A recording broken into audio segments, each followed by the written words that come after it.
Olá, amigo telespectador da Rede de TV Mais TV Arte HD. Começa agora mais uma edição do Plantão de Notícias. E vocês conferem as principais manchetes. Governo federal lança poupança estudantil para combater abandono escolar. Israel e Hamas dão sinais de trégua em Gaza. China enfrenta novo surto e impõe medidas restritivas para combater pneumonia. E o STF decidiu que a imprensa pode ser responsabilizada por fala de entrevistado. Oposição consegue assinatura para a CPI do abuso de autoridade. 600 mil comprimidos de êxtase são apreendidos na Baixada Fluminense. No esporte, você confere os últimos resultados do Brasileirão. Começa agora mais uma edição do seu Plantão de Notícias. O governo federal anunciou a criação de uma poupança estudantil destinada a incentivar alunos de baixa renda a concluírem o ensino médio. Dados do IBGE, do Instituto Brasileiro de Geografia, indicam que o trabalho na adolescência é a principal razão para o abandono escolar no Brasil. Acompanhe. O fundo prevê até 20 bilhões de reais para a poupança estudantil. O programa foi criado por meio de uma medida provisória. No fim da tarde, os senadores aprovaram o projeto de lei complementar. Agora o texto segue para a Câmara dos Deputados. De acordo com o Tesouro Nacional, o aporte de 20 bilhões ficará dentro do novo arcabouço fiscal. Serão beneficiados alunos de baixa renda que cursam o ensino médio na rede pública. Os Ministérios da Educação e da Fazenda vão definir o valor que cada estudante vai receber e como a poupança será utilizada. Formas de pagamento e critérios operacionais também estão em discussão na esplanada dos ministérios. Os recursos serão depositados em contas bancárias abertas em nome do estudante. O fundo será administrado pela Caixa Econômica Federal e poderá ter recursos públicos e privados. Para receber a poupança, o estudante precisa ter a frequência mínima nas aulas e ser aprovado no final do ano. Também terá que fazer a matrícula do próximo ano, quando for o caso, além de participar do Exame Nacional do Ensino Médio, o Enem. O governo de Israel e Hamas sinalizam que podem prorrogar o cessar-fogo em Gaza por troca de mais prisioneiros. Segundo agências internacionais, uma fonte ligada ao Hamas disse que o grupo informou aos negociadores do Catar, do Egito e dos Estados Unidos que está disposto a estender o cessar-fogo por mais 4 dias. Israel também admite prolongar, mas quer, em troca, a libertação de 10 prisioneiros por cada dia de prorrogação e que estejam entre eles homens ou militares e não apenas mulheres e crianças. Ontem à noite houve nova troca de prisioneiros, 12 do lado do Hamas e 30 do lado israelense. Até agora, foram libertados 60 dos cerca de 240 reféns sequestrados no dia 7 de outubro. Em troca, Israel libertou 180 integrantes do Hamas. E esse prazo de trégua entre Israel e Hamas termina nesta quinta-feira, dia 30. Novas negociações estão em curso e o entendimento de trégua é cada vez mais provável. Desde que a trégua começou, 81 pessoas foram soltas pelo Hamas. Israel libertou 180 prisioneiros palestinos. Em Khan Younis, uma multidão lotou um centro de distribuição de alimentos. A situação está muito difícil. Não tenho farinha nenhuma em minha casa. Nos últimos 20 dias estou tentando conseguir um saco de farinha e não consigo, disse essa moradora. Esse morador de Gaza diz que seus filhos fazem uma refeição por dia em quantidade suficiente para mantê-los vivos. O diretor-geral da Organização Mundial da Saúde voltou a alertar para o risco de epidemias de infecções respiratórias, diarreia aguda, hepatite e outras doenças na região. Tedros Adhanom disse que apenas 15 dos 36 hospitais em Gaza ainda funcionam e que todos estão completamente sobrecarregados. No norte de Gaza, a situação é ainda pior. Apenas 3 hospitais funcionam, mas carecem de combustível, água e alimentos. O Hamas divulgou que libertou mais 2 cidadãos russos. Esse jovem reencontrou os pais ainda no centro médico Sheba. O primeiro-ministro israelense voltou a ameaçar o retorno da guerra. Não há chance de não retornarmos à guerra até o fim, disse Benjamin Netanyahu. O secretário de Estado dos Estados Unidos, Antony Blinken, falou que vai retornar essa semana ao Oriente Médio e disse que espera encontrar uma maneira de estender o cessar-fogo e libertar mais reféns. No discurso semanal, o Papa Francisco disse que espera uma continuidade da trégua para que todos os reféns sejam libertados e que o acesso à ajuda humanitária continue permitido. Ouvi que não há água, não há pão, as pessoas sofrem. É o povo simples, o povo comum que sofre. Quem faz a guerra não sofre, disse o Papa Francisco. O governo chinês impôs a volta do uso de máscaras e o isolamento social diante de um surto de infecção bacteriana que se espalha pelas grandes cidades. A capital, Pequim, é uma das mais atingidas. Acompanhe essa matéria. O maior hospital infantil de Pequim vem recebendo milhares de pacientes por dia. Segundo a Organização Mundial da Saúde, trata-se de um surto de pneumonia por micoplasma, uma infecção bacteriana relativamente comum e leve que afeta principalmente crianças e idosos. A infecção provoca uma doença denominada síndrome do pulmão branco, que provoca febre, tosse e mal-estar. Em Tianjin, cidade a cerca de 2 horas de Pequim, o Hospital Infantil Regional atendeu mais de 13 mil pacientes pediátricos. As autoridades de saúde chinesas afirmaram que o surto é uma consequência das restrições impostas pela política de Covid-0. Como muitas crianças ficaram isoladas em casa, elas não desenvolveram imunidade a patógenos que circulam durante o inverno. A Organização Mundial da Saúde pediu ao governo da China que envie mais informações atualizadas sobre o surto. Há mais de 3 anos, a pandemia de Covid começou na China e se espalhou pelo mundo, infectando mais de 65,5 milhões de pessoas e matando mais de 6,5 milhões de habitantes. Infelizmente, a censura chega à imprensa. Veículo de comunicação poderá ser responsável pelo conteúdo da fala do entrevistado. O plenário do STF fixou uma tese de que estabelece critérios que permitem responsabilizar veículos de imprensa por declarações de entrevistados que imputam falsamente crimes a terceiros. A punição, segundo o tribunal, se dá somente em casos de, abre aspas, indícios concretos de falsidade, fecha aspas, da imputação ou se o veículo deixou de observar o dever e de cuidado na verificação dos fatos e na divulgação de tais indícios. Acompanhe. O ex-deputado federal Ricardo Zaratini Filho, morto em 2017, havia entrado na justiça contra o Diário de Pernambuco pedindo uma indenização por danos morais. O jornal teria violado a honra do ex-deputado ao publicar uma entrevista em que um ex-político afirmou que Zaratini era o autor do atentado à bomba no aeroporto de Guararapes, em Pernambuco, em 1966. 3 ministros divergiram do relator e votaram a favor da indenização. Entre eles está Alexandre de Moraes. No voto, o ministro afirmou: o veículo de comunicação atuou com negligência ao publicar a entrevista concedida por terceiro sem ao menos ouvir o imputado. Não merece relevo a circunstância de o jornal não ter emitido juízo de valor sobre as declarações do entrevistado. O silêncio, às vezes, pode ser mais eloquente do que muitas palavras. A maioria dos ministros acompanhou a divergência, mas ainda faltam os votos de 2 ministros. O prazo para o julgamento no plenário virtual vai até 7 de agosto. O caso é de repercussão geral, ou seja, a decisão vai valer para todos os processos semelhantes em tramitação no Judiciário.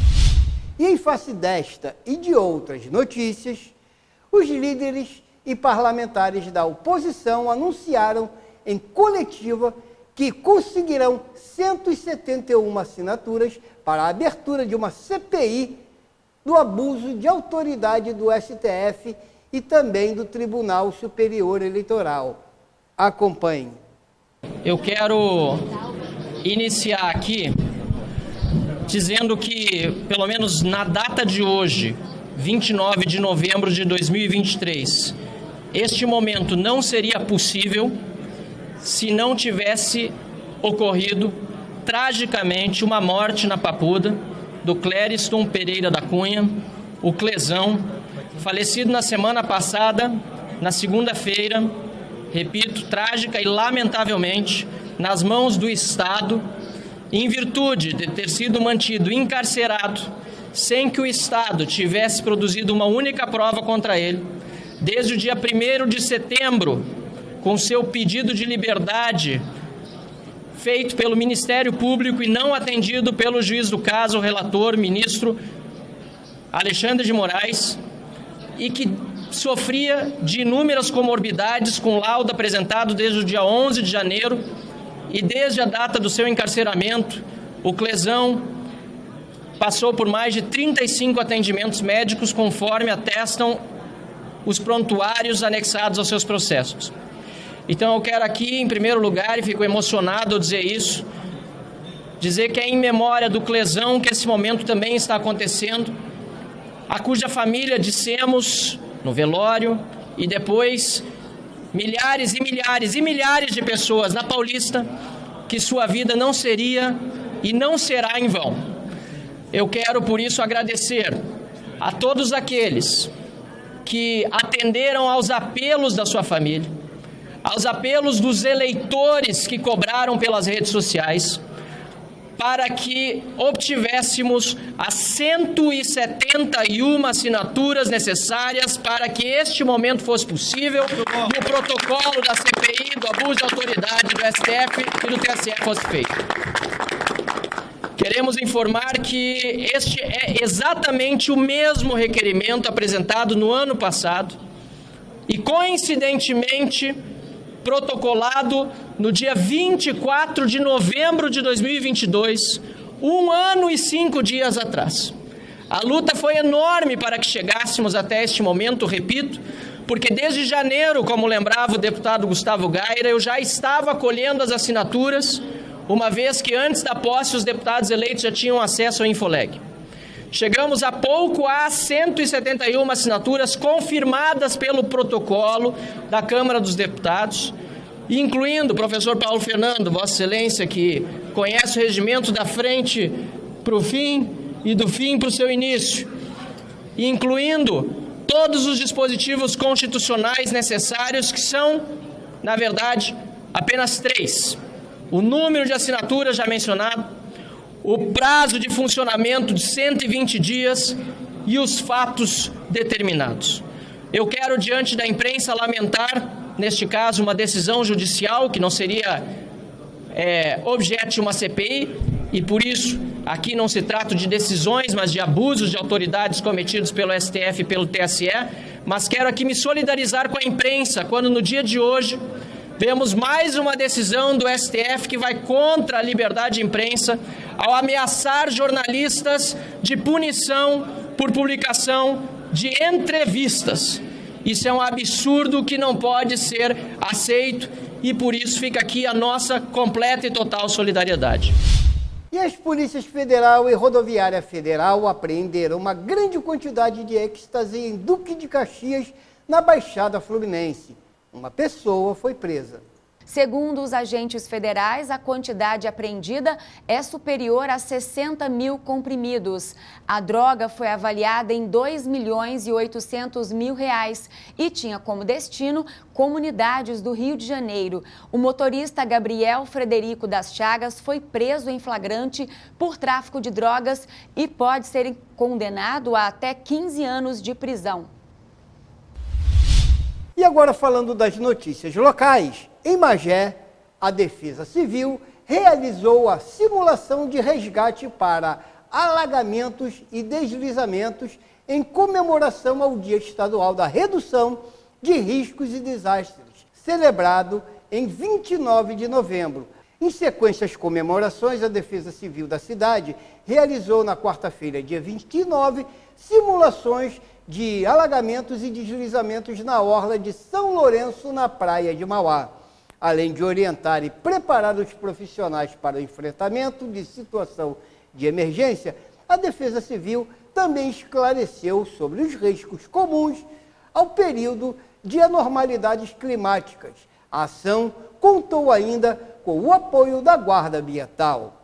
O secretário de Proteção Ambiental e Defesa Civil, José Amaral, declarou, abre aspas, nós simulamos uma situação em que os moradores estavam em uma área isolada no vilarejo e precisamos usar o mar. Realizamos também uma simulação de resgate de vítimas em uma área inundada utilizando um bote. Na semana passada, fizemos uma simulação com sirenes, contou o secretário.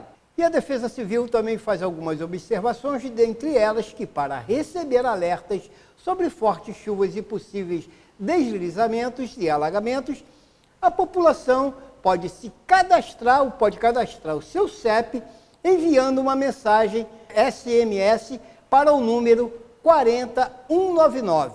E nós vamos também às notícias locais com o jornalista Maurício Aragão. Pela segunda vez consecutiva, um jovem foi assassinado no bairro de Paineiras, em Teresópolis. Depois do crime da noite da última terça-feira, noticiado no jornal regional, agora o homicídio ocorreu na noite desta quarta-feira, também em Paineiras, e mais uma vez um jovem morto a tiros. A vítima, Luiz Fernando da Silva, de 21 anos.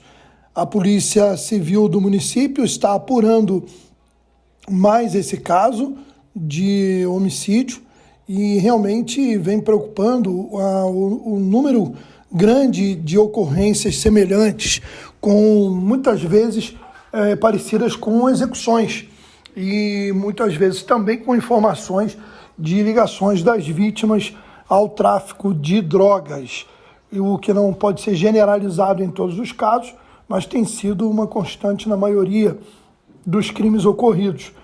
Inclusive a forma de cometer o assassinato, né? A polícia não diz que sejam as mesmas pessoas, mas a gente vê que no mesmo bairro, dois jovens, numa faixa etária muito parecida, acabam sendo vítimas de ataques a tiros, e com isso aumenta o número de homicídios em Teresópolis e segue um momento de preocupação quanto à segurança pública na cidade.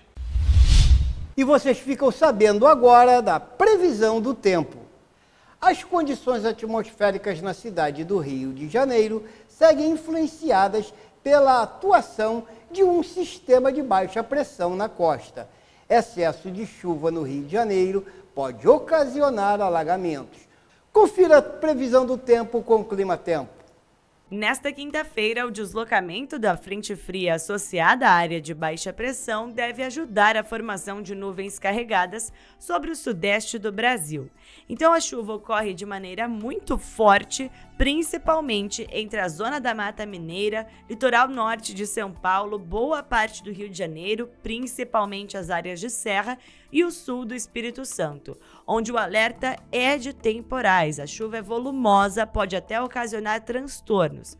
Já em relação ao estado de São Paulo, o dia começa com sol ainda com bastante variação de nuvens e as pancadas ocorrem entre a tarde e a noite. O volume acumulado é um pouco menos expressivo do que o observado nos dias anteriores. E as temperaturas começam a se elevar no meio da tarde. A máxima prevista para a capital paulista é de 29 graus. Rio de Janeiro e Belo Horizonte devem ter máxima de 30 e Vitória com 34.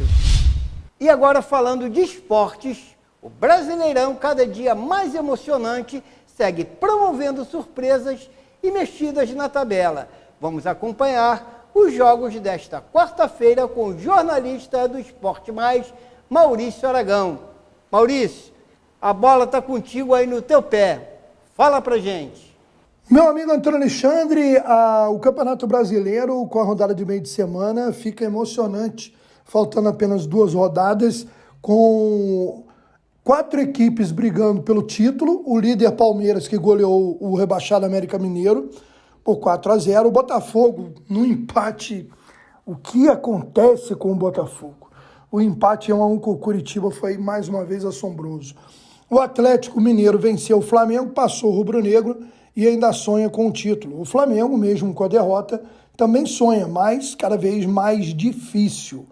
O Palmeiras pode até ser campeão na próxima rodada, dependendo da combinação de resultados. Na parte de baixo, Coritiba e América Mineiro rebaixados, o Goiás praticamente rebaixado, mas com alguma esperança ainda. E aí, Cruzeiro, Santos, Vasco, Bahia, todo mundo brigando para não cair. Podemos colocar até ainda o Fortaleza, que ainda não está totalmente livre de rebaixamento. Então, muita emoção. A rodada de meio de semana foi incrível, né? Os jogos aí destacando a goleada do Palmeiras, o empate do Botafogo com o Coritiba e a vitória do Atlético dentro do Maracanã em cima do Flamengo. Tem bola rolando nessa quinta-feira para complementar a rodada. E assim nós terminamos mais uma edição do Plantão de Notícias, agradecendo a você, amigo telespectador assinante, toda a nossa equipe técnica, desejando a todos uma excelente semana e até o nosso próximo encontro. Obrigado e até breve.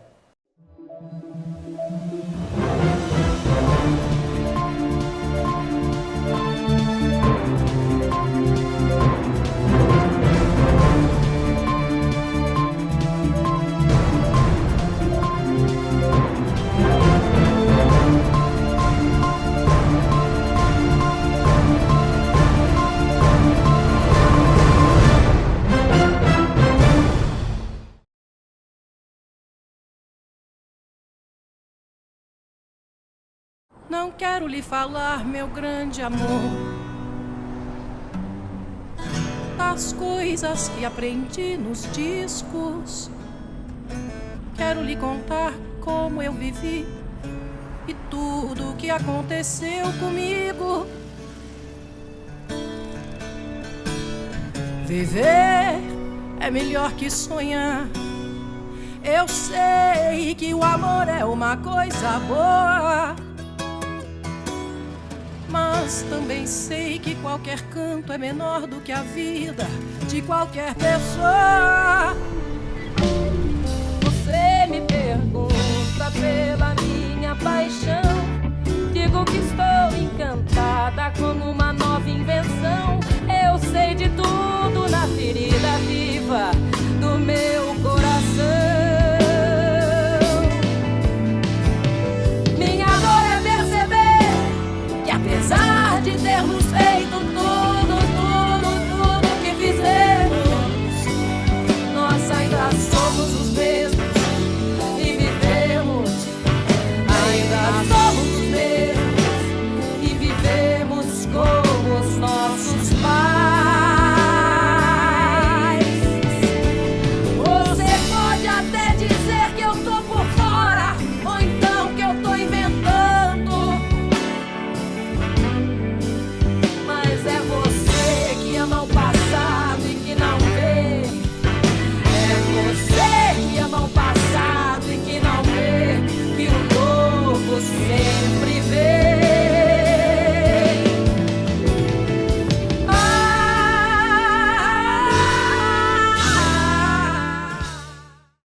Qual é o seu plano para hoje? Maratonar uma série? Se divertir com a família? Jogar com dezenas de amigos? Seja qual for o seu plano, a SumiCity tem o melhor plano e o melhor preço para você.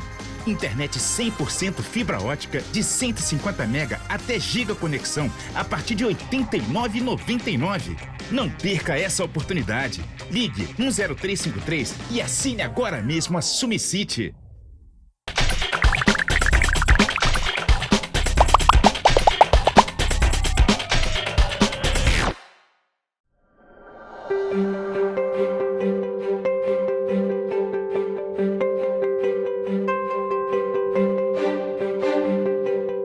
Bem-vindo a Teresópolis! Primeiro lugar no Prefeito Empreendedor Sebrae 2022 e primeiro lugar no ranking Cidades Empreendedoras Sebrae Rio de Janeiro 2019.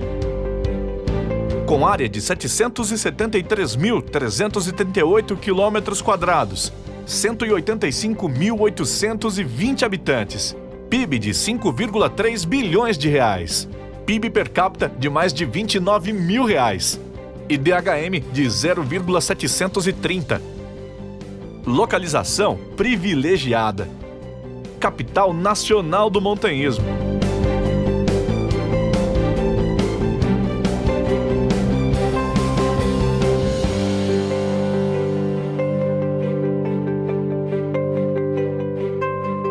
Capital nacional do lúpulo. Sede da maior empresa de tecnologia do estado. A segunda maior feira de artesanato do país. Primeiro lugar em agricultura e responsável por 90% da produção de hortaliças de todo o estado do Rio de Janeiro. Com mais de 5.000 agricultores familiares e produtores rurais. Estrutura pronta para o seu destino turístico. Calendário de eventos anuais consolidado.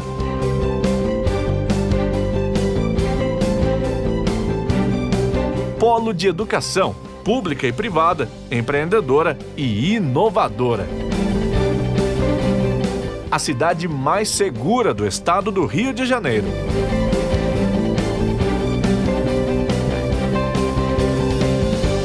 Setor imobiliário em grande expansão.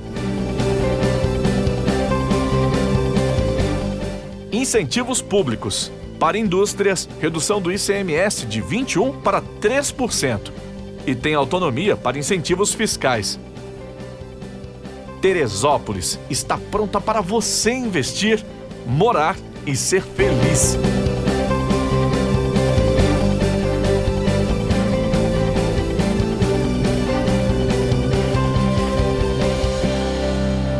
Invista em Terê. Prefeitura de Teresópolis.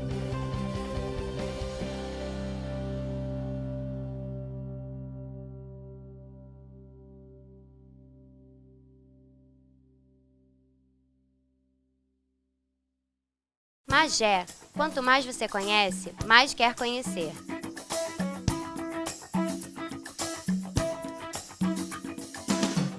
Cercada de natureza exuberante e cheia de história, Magé tem que estar no seu roteiro de viagens. Nossa cidade oferece diversas opções de lazer, com dezenas de cachoeiras em meio à Mata Atlântica e uma extensa área litorânea, proporcionando a nossos visitantes uma variedade de atividades que vão desde esportes radicais à simples contemplação da natureza. Se a sua praia for cultura, aqui é o paradeiro certo para você. A primeira ferrovia do Brasil, a Estação Guia de Pacobaíba, inaugurada em 1854 por D. Pedro II, idealizada e construída pelo Barão de Mauá, são marcos da história do Brasil aqui em Magé, você sabia? E tem mais! O Poço Bento, de 1565, por José de Anchieta, hoje conhecido como São José de Anchieta, e igrejas seculares desde o início da colonização, formando uma rede em volta da Baía de Guanabara, ilustrando toda a paisagem. São marcos da história do Brasil. Além do Caminho do Ouro, uma estrada construída por volta de 1723. E quilombos e ruínas que ajudam a contar essa história. Venha nos visitar, Magé vai te surpreender. Prefeitura de Magé, governando com amor. Olá, eu sou a Suzy, a sua nova atendente virtual da Saúde de Magé. Agora, através do meu WhatsApp, você pode tirar todas as suas dúvidas, dar sugestões, fazer reclamações e até mesmo registrar suas denúncias. Anota meu número, 21 964 61 11 11. Eu vou repetir, 21 964 61 11 11. Então você já sabe, se precisar de mim, me chama no Zap. Prefeitura de Magé, governando com amor.